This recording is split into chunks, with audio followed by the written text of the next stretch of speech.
ये जो ऑक्सीजन अभी आपके शरीर के अंदर गई है, क्या आपने कभी सोचा कि इसको बनाने वाली फैक्ट्री कहाँ पर है? अल्लाह ने कुरान में बहुत ही हैरत अंगेज लफ्ज का इस्तेमाल किया है। साइंस हैरान है कि 1400 साल पहले कुरान ने जिसे खजर यानी ग्रीन पिगमेंट कहा, उसे आज हम क्लोरोप्लास्ट या क्लोरोफिल के नाम से जानते हैं।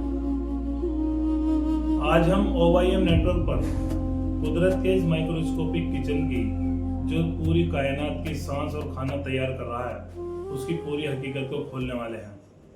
सबसे पहले जानते हैं क्लोरोप्लास्ट को कि ये कहाँ पर होता है। तो जब आप किसी पेड़ पौधे की पत्ती को माइक्रोस्कोप के नीचे देखेंगे तो उसमें कैप्सूल जैसी स्ट्रक्चर्स दिखाई देंगी, जिसे हम क्लोरोप्लास्ट कहते हैं। इसी क्लोरोप्लास्ट के अंदर एक ग्रीन पिगमेंट होता है जिसे क्लोरोफिल कहते हैं, जिसे कुरान में खजर यानी कि हरियाली कहा गया।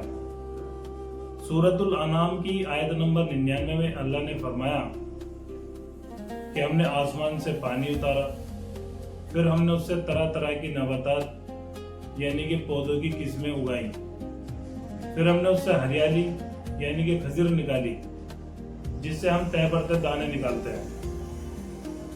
इसी क्लोरोप्लास्ट में एक के ऊपर एक जमे सिक्के होते हैं, जिसे हम थैलोकोइड्स कहते हैं। ये पौधे का वो सटीक किचन है जो पूरे कायनात के खाना और उनकी सांस को तैयार कर रहा है। इंसान जब कारखाने लगाता है तो उससे धुआं और केवल तबाही निकलती है, लेकिन अल्लाह के इस कारखाने को देखिए, ये इतने शांत तरीके से काम करता है कि एक पत्ते हिलने के बराबर भी इसके काम करने पर आवाज नहीं निकलती। अब जानते हैं इस कारखाने के काम करने के तरीके को, जिसे साइंस फोटोसिंथेसिस कहती है। इसके लिए 3 चीजों की जरूरत होती है। पहली, सूरज की रोशनी, जिसे क्लोरोफिल अपने अंदर सोलर पैनल की तरह कैच करता है। दूसरी, कार्बन डाइऑक्साइड, जिसे सभी जानदार हवा में जहरीली गैस के रूप में छोड़ देते हैं।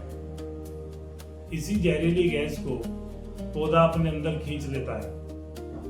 तीसरा, पानी, जो जमीन से जड़ों से होता हुआ पत्तों तक पहुंचाया जाता है।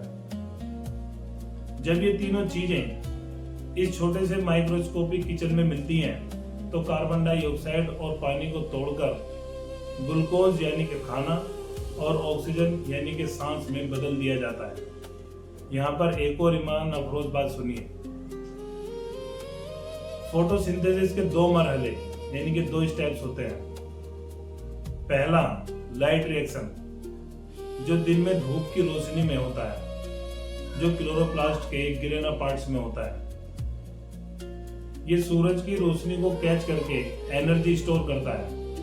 और दूसरा, डार्क रिएक्शन, जिसे हम केल्विन चक्र भी कहते हैं। ये रात के अंधेरे में काम करता है।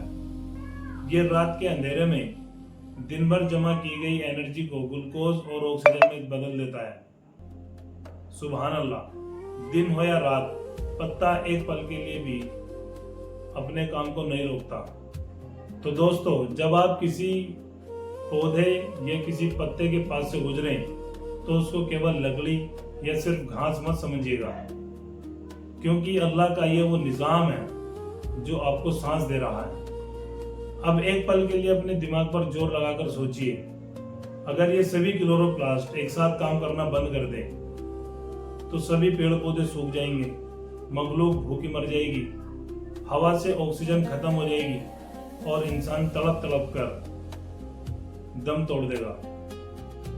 हम अपनी इतनी बड़ी बड़ी टेक्नोलॉजी पर तो नाज करते हैं, लेकिन हमारी औकात इस छोटे से पत्ते के रहमो करम पर है। इसीलिए अल्लाह सूरह रहमान में बार बार पूछता है, फबी अय्या अलाई रब्बिकुमा तुकज़्ज़िबान, तुम अपने रब की किन किन नेमतों को झुठलाओगे। इस्लाम और साइंस का अगर ये सफर आपको पसंद आया हो तो इस वीडियो को अपने दोस्तों और अपने बच्चों के साथ शेयर कीजिए, ताकि उनका भी ईमान ताजा हो सके। और OYM नेटवर्क को सब्सक्राइब करना मत भूलिएगा। मिलते हैं नैनो वर्ल्ड एंड बायोलॉजी के हकीकी सफर में एक नई वीडियो के साथ